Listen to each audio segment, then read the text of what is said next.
Oh, hi.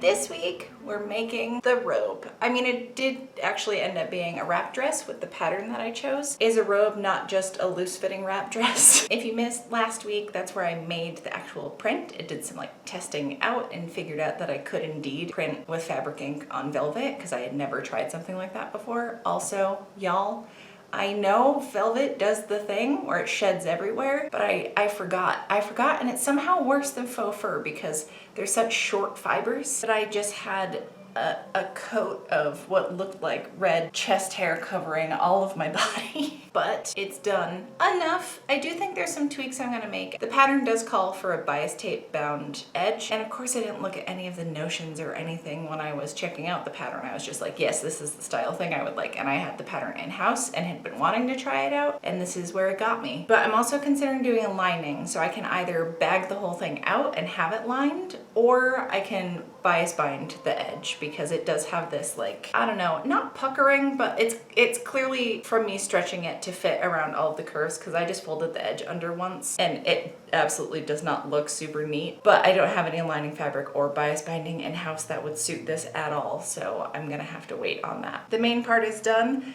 Printing it was super fun. I thought I was gonna hate doing it, to be honest. I thought it was gonna be too stressful and too much pressure. Once I got going on it and once I realized I didn't need to worry about the ink bleeding through to the underside of the fabric because you have such a thin layer when you're block printing that it went really smoothly. And I guess I'm going all over the place. It's too hot to think. But yes, this is the pattern I decided to go with. As I discussed last week, I hit the thrift shop jackpot and I walked in. First thing I saw was a queen size duvet cover with this amazing red floral velvet print. And because it's a duvet cover, not only is it double-sided, but those are separate panels covering the top and the bottom. So I had two full lengths of this fabric from each side. So I have only used, I think, about half of one side, and I still have the entire other bunch of panels and then any of the flaps that were overlapping that you use for the opening of the duvet cover so you can stuff your comforter inside. I actually didn't know what a duvet cover was until a friend of mine was putting hers on her weighted blanket, and then I understood. I've never had nice enough bedding to warrant such things. It made sense, and now I get it. But yeah, I still have so much left, so I'm wondering about maybe making some bags and printing the bird.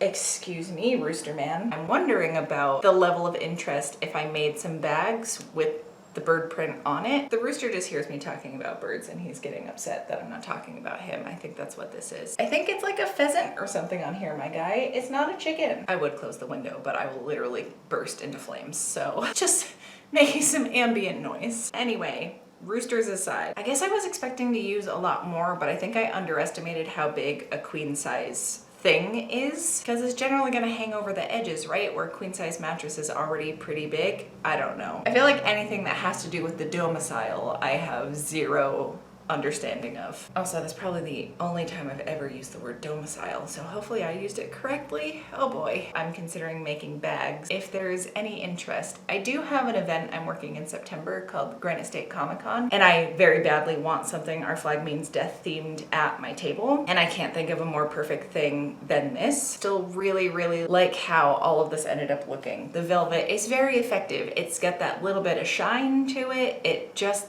looks great with the print on it. I cannot believe how well this went considering I've very rarely used either of these materials. And for using a brand new pattern, I did size down because it's a Vogue pattern, which I think is put out by Butterick maybe, but it's one of the big commercial patterns and they're always so much bigger than they need to be. I'm still drowning in this.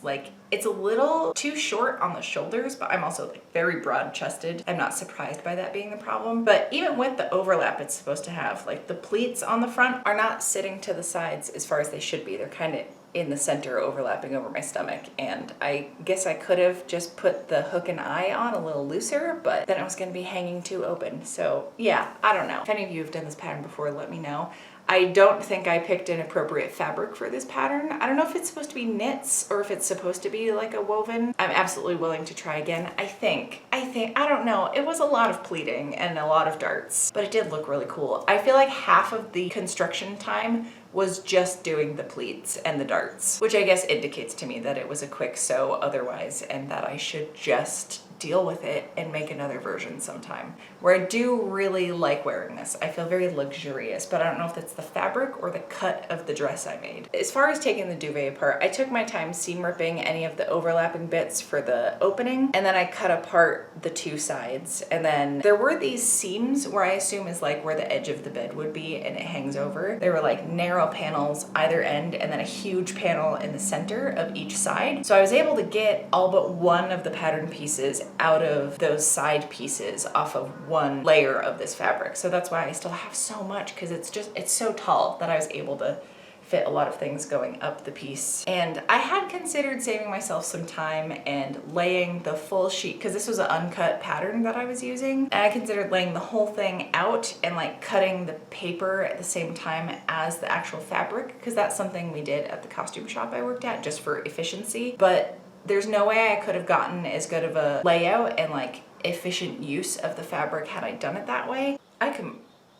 I completely lost track of where I was going with that. What was I just talking about? Oh, right, I had the fan blowing and that was throwing the paper around, which is obviously not the technique's fault. I just really hated doing that when I was at the costume shop, so I have not brought that back into my own sewing room, because there's plenty of awesome stuff that I learned there, but there are some things that were just, we're here to pump stuff out, and I had to like break myself of those habits, because that's not how I enjoy sewing. Where yes, I give myself time constraints because I want to get a video out most weeks. By the way, I will not have a video next Friday, so you will see me in 2 weeks, but I'll remind you at the end. Once I got all the pattern pieces cut, I did spend a lot of time notching everything, and I'm so glad I did end up notching stuff. This was really difficult fabric to cut, and to be honest, I had an easier time cutting with the velvet facing up and just doing it in a single layer, but of course that added a lot of time. For some reason, just having the velvet facing down and cutting from the backside, I thought that would be the easiest, because that's kind of how you have to do it with faux fur, right? So you're not actually cutting through the like long fibers. I suppose I was using a rotary cutter, which you wouldn't use on faux fur, and had I just gone through with some scissors, maybe it would have been easier, but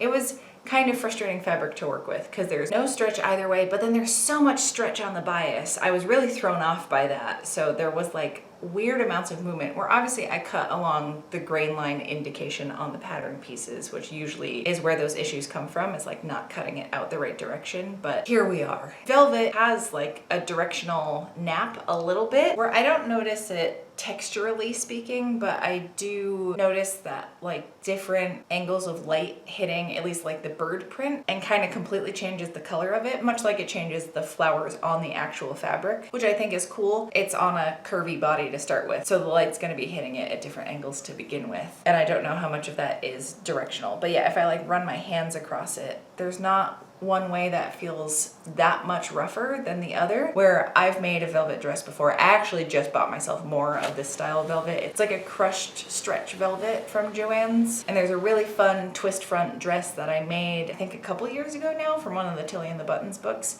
And I absolutely love how that fabric works with that pattern. There's a Joann's that's closing. It's moving location, so they're having like a liquidation sale. And I did let myself be indulgent and treat myself to 2 yards of this teal stretch velvet that I have seen a bunch of times over the past couple of years since I made that other stretch velvet dress. I finally just bit the bullet. It was like, obviously I really like the color teal, and it was the only stretch crushed velvet that was left in the store, so I felt like it was meant to be. And I also got some really fun Halloween fabrics, and not just Halloween fabrics. There's like some Beetlejuice fabric, and they had Sonic fabric, which I've never seen in my entire life. I didn't even think to look for it before. But if you don't know, and I don't know if I talk about this on here very often, but Sonic is my absolute favorite video game of all time.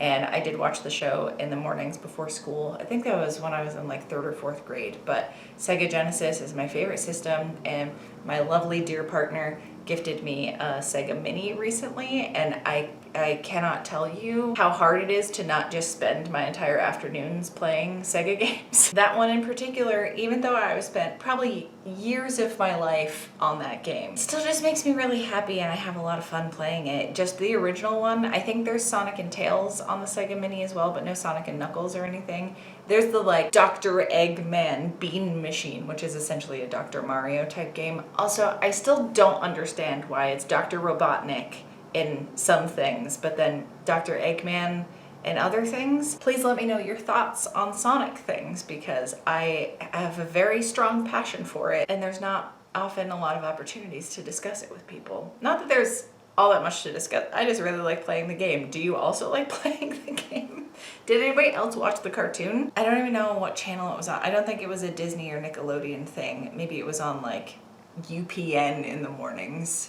Anyways, I really am going on some tangents today. So, got that fabric, and I also got one other one. Oh, I got some that's specifically gonna be for some Christmas presents for some patrons, so that I can't tell you about it, so never mind. Back to the actual project at hand. Sewing it together was not the worst thing, but I don't know, it felt really excessive. Like the piecing for all of this felt excessive, and just the amount of darts and pleats. I guess the whole thing is supposed to be fairly fitted, and that usually comes along with those types of fitting techniques. But I just think I don't like how the pleats work, because they don't go all the way down. You pleat a couple inches together at the top of the fabric, and then it opens up and hangs down. Understand its purpose, but I just don't think I like the execution of it. So I may just make a different style skirt next time, or do some gathering or something to replace the pleating. And again, it was like a wrap dress that layered over the front, and I really hated where the pleats were hitting. And also I'm just not big chested enough to like fill that out very well. So doing some gathering along that pleated section instead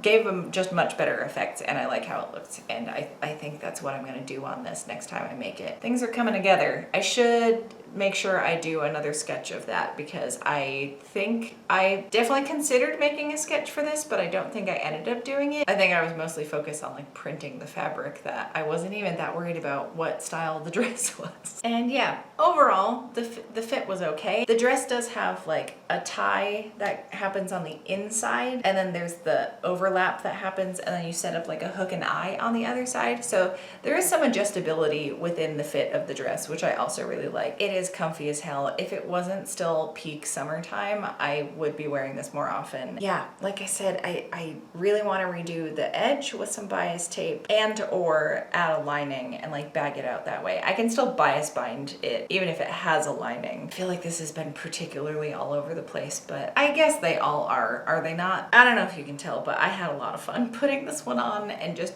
prancing around in it. It's just so far out of something I would normally wear that it does kind of feel like I am embodying a different person. Maybe not quite Steed Bonnet or Blackbeard, but maybe some kind of pirate. Also, I'm sure I talked about it a lot last week, but if y'all have been watching Our Flag Means Death, please let's nerd out about it in the comments, because I can't get enough of it, and it's like my favorite fandom to be part of online. Between TikTok and Twitter, I just love all of it so much. I think Lucius might be my favorite. Letting myself be as cringy and enthusiastic about this as my little heart desires. I'm just letting myself roll with it, and it's bringing me a lot of joy, so why would I limit that? It's not harming anybody. You may be getting annoyed by me talking about the pirate show. I think those are all the notes I had on this.